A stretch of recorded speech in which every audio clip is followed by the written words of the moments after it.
আজ জুমার দিনে বাড়াতে চুপি চুপি এই দুরূদটি ৮০ বার পড়ুন। ৮০ বছরের গুনাহ মাফ হবে, গায়েবী সাহায্য আসবে, ভাগ্য খুলে যাবে, দোয়া কবুল হবে, আশা আকাঙ্ক্ষা পূরণ হবে। জুমার দিন সাপ্তাহিক সকল দিন থেকে শ্রেষ্ঠ দিন। জুমার দিন মুসলমানদের ভ্রাতৃত্ব বন্ধনের দিন। জুমার দিন দোয়া কবুল হওয়ার দিন। জুমার দিনে আল্লাহ তাআলা নূর প্রদান করে থাকেন।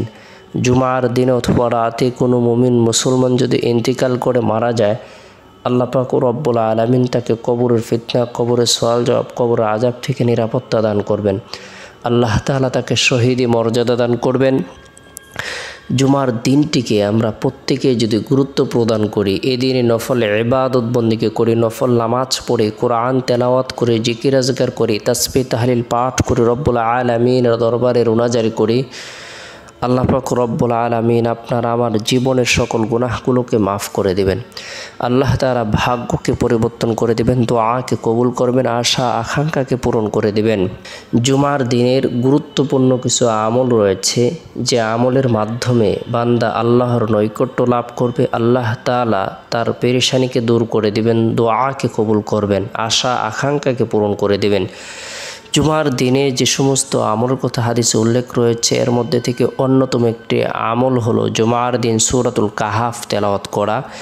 যে ব্যক্তি জুমার দিন সূরাতুল কাহাফ তেলাওয়াত করবে, আমল করবে, পাঠ করবে, আল্লাহ পাক রব্বুল আলামিন তাকে দাজ্জালের ভয়াবহ ফিতনা থেকে নিরাপত্তা দান করবেন।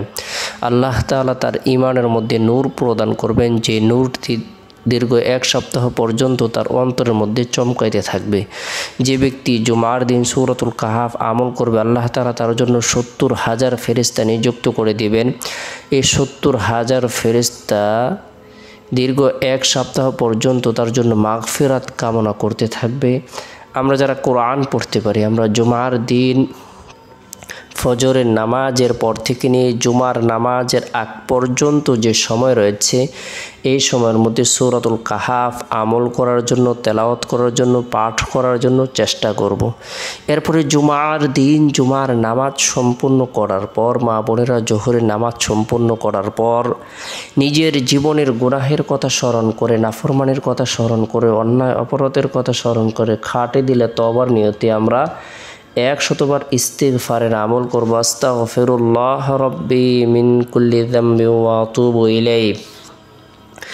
যে ব্যক্তি গুরুত্ব সহকারে ইস্তিগফারের আমল করবে, আল্লাহ তাআলা এত বেশি খুশি হবেন, আনন্দিত হবেন।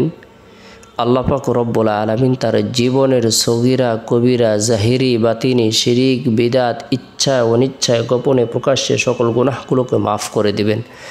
আল্লাহ তাআলা তার ধারণার বাইরে রিজিক প্রদান করবেন। তার সন্তান সন্ততির মধ্যে, ধন দৌলতের মধ্যে, টাকা পয়সার মধ্যে, সংসারের মধ্যে বরকত প্রদান করবেন। এরপরে জুমার দিন আসরের নামাজ সম্পূর্ণ করার পর বরকতপূর্ণ এই দুরূদটি আমরা চুপি চুপি ৮০ বার পাঠ করব। আল্লাহুম্মা সাল্লি আলা মুহাম্মাদিন নাবিল উম্মি ওয়া আলা আলিহি ওয়া সাল্লিম তাসলিমা। আল্লাহ তাআলা ৮০ বছরের সগীরা গুনাহকে মাফ করে দেবেন। আল্লাহ পাক রব্বুল আলামিন রহমত বর্ষণ করবেন, পদমর্যাদাকে বৃদ্ধি করে দেবেন, দোয়াকে কবুল করবেন। তাই আমরা গুরুত্ব সহকারে দুরূদের আমল করব।